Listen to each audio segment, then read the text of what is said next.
Hello साथीहरू। आज चाहिँ हामी सम्पूको साग बनाउने हौँ। सम्पूको साग लिएर आएको छु मैले आज। सम्पूको साग अनि थोरै आलु मिसाएर बनाउने हौँ अनि दाल बनाउने हौँ। आज मलाई सम्पूको साग खाने मन लागेर मैले सम्पूको साग लिएको छु साथीहरू। यो बनाउनु पर्यो, साफ गर्नु पर्यो अनि भात दाल सब्जी खानु पर्यो। अनि मलाई कस्तो खाने मन लागेको थियो अस्ति नैबाट। तपाईले खानापिना खानुभयो कि नै साथीहरू? कामहरू सक्यो कि नै? आज म छुट्टीमा छु। आज म काममा जान्न होला।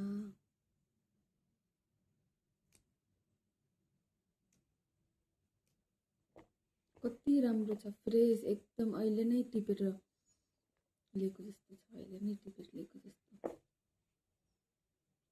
हुन्छ साथीहरू, बाई, भेटौँला अर्को भिडियोमा।